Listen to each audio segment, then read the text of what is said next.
Kabilang ang diskwento sa mga itinakdang pribilehiyo para sa mga person with disability o PWD. Pero paano kung hindi mapakinabangan niya dahil wala pa sa online database ng Health Department? Ganyan ang idinulog sa inyong Kapuso Action Man.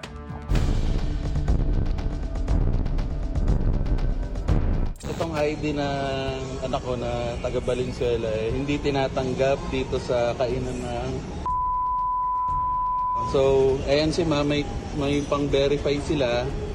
Hindi daw naka-register song anak ko na PWD. Naudlot ang planong pagkain ng pamilya Versosa sa isang restaurant sa Cainta, Rizal noong Disyembre dahil di umano tinanggap ng kainan ang person with disability ID ng 5 taong gulang na anak ni Dino. Wala raw kasi sa Philippine Registry for Persons with Disability ng Department of Health online ang pangalan ng anak. Nagulat kami dahil madalas naman kami kumain doon siguro mga 5 times na. Pero nitong December 2024, hindi na honor, hindi daw valid. Taong 2021 pa raw nila nakuha ang PWD ID ng anak ni Dino mula sa PWD Affairs Office ng lungsod ng Valenzuela. Yung nangyari sa kidney niya is 70% na yung damage. Ang validation naman kasi ng PWD na to is up to next year pa, 2026. Malaking bagay sa amin, lalo na siyempre tulad niya may maintenance siya ng gamot. 20%, siyempre ano rin yun malaking bagay para sa amin. Iisa lang ang hiling ng pamilya hinggil sa nangyari. Clarification lang since municipal naman yung nag-issue nito. Tumulog ang inyong Kapuso Action Man sa ahensya ng gobyerno na pwedeng tumugon sa naturang hinaing. Ayon sa officer in charge ng Valenzuela City Person with Disability Affairs Office na si Snooki Cortez, kumpirmadong lehitimo ang PWD ID ng anak ni Dino. Pero hindi pa raw ito rehistrado sa Philippine Registry for Persons with Disability ng Department of Health online. Dahil sa naglipa ng mga peking ID, ginawa ang naturang website para beripikahin kung lehitimo ang PWD ID. Sa ngayon ay nagpapatuloy pa raw ang encoding ng detalye ng mga PWD card holder sa lungsod mula noong pandemya. Sinigundahan ito ng DOH lalo't may mga PWD ID record pa rin daw na wala sa kanilang registry. Kaya sa mga pagkakataong lumabas na no record found ang isang PWD ID, kailangang magtungo at makipag-ugnayan sa opisina na nag-issue ng ID. Bagaman DOH daw ang may hawak sa sistema, ang PDAW lamang ang maaaring magrehistro ng mga PWD cardholder sa registry. I would like to inform the public na meron po tayong website naman sa National Council on Disability Affairs, ncda.gov.ph, and you can go there and search. May template naman siya.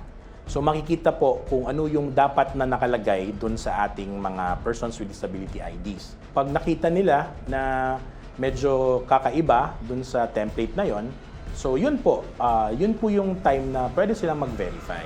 Salamat at napakinggan tayo ng Kapuso Action.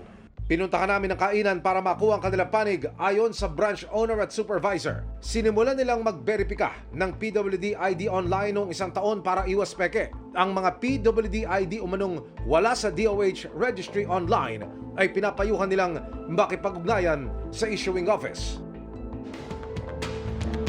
Tututukan namin ang kasong ito. Para sa inyong mga sumbong, ipadala nyo lamang sa Kapuso Action Man Facebook page dahil sa namang reklamo, pang-abuso o katiwalian, tiyak may katapat na aksyon sa inyong Kapuso Action Man. Sunod-sunod na aberya ang naranasan ng Pantawid Pamilyang Pilipino Program grantee na dumulog sa inyong Kapuso Action Man. Ang maling spelling daw ng pangalan niya sa DSWD database, nanganak pa ng ibang problema tulad ng delayed na release ng kanyang ayuda. Narito ang aming naging aksyon.